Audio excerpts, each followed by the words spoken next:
பிள்ளைகள் சொல்லிட்டு போகுதுல்ல, அதான் ஆனால் கொடுத்துருப்பாங்கல்ல. ஒரு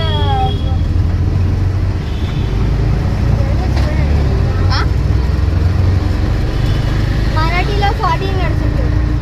ஊனிக்கே உள்ள எல்லாம் உடந்து கேட்டால் சொல்லுவானே. ஏன் நீ ஏன் சொல்ல முடியாதோ? வேற மற்ற பேப்பர் ஹிந்தியில் வந்து 12. அப்புறம் அன்னைக்கு நான் சூப்பராக எழுதியிருக்கேன் அப்படி இப்படின்னு. இதில் மேக்ஸில் வந்து 15 எல்லாம் கொடுத்தாச்சு. ஆனால் ஒன்றும் கொடுக்கலன்னு அப்படி புழுவுத கேட்டு ஷவுட்டில் வச்சேன்னு வச்சுக்கோயேன், மண்டை தெரிச்சிரும். எல்லாம் வாயிலேருந்து அது முழுக்க போய் முளைக்க மாட்டேன். வேற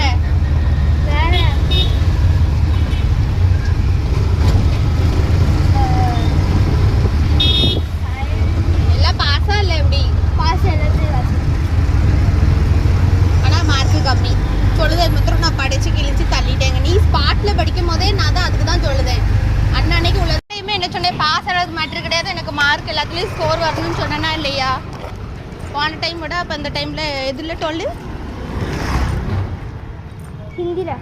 ஹிந்தி அப்போ கம்மியாக தானே இருக்குது எல்லாம். என்னோட மற்ற பிள்ளைங்க உடனே என்னையை விடன்றுவா. மேக்ஸில் பாரு எவ்வளோ பேர் போயிருக்குன்னா 34 பேர் போயிருக்கு. ஆமாம். நீ இதுனா மேக்ஸில் சொன்னோம்ல 14 அப்படின்னா 20க்கு 14 15 மற்றது கம்மி தானே. அண்ணா அதான் அடித்து கொல்லாமல் வச்சுருக்கேன் ஒன்று. நான் தூக்கி போட்டு 4 மீது மிச்சுன்னா ஸ்பாட்டில் படிக்காமல் முன்னக்கடியே படிப்பேன் பயந்து. நம்ம பாரு செமஸ்டருக்கு பாரு ஏதாவது இது பண்ணணும். அதுக்கப்புறம் இருக்குமா மண்டையை உடச்சாதான் இன்னும் உனக்கு உடம்புல பயம் வரும். நீ முதல்ல 2 மணி 3 மணி வரைக்கும் தூங்காமல் இருக்கிறதுக்கே உன் தலையை நான் இருக்க போகிறேன். பார்த்துட்டே இரு. முழிச்சு கடந்துக்கிட்டு விடிய முழிச்சு உட்காருறது, படிக்கிறதுக்கு உட்காருறது, சொல்கிற நேரம் விளாடுறது, டிவி பார்க்கறது, பக்தியை கூட்டிட்டு அலையிறது விளாடவான்னு பார்த்துட்டே இரு. ஒளியை உரிச்சு எரிஞ்சிருவேன் பார்த்துக்கோ. பக்தியை லாடவான்னு 2 மணிக்கு கூப்பிடு, தேட அவளை. உன் தலையாக இருக்கேன், அவள் தலையாக இருக்கேன்.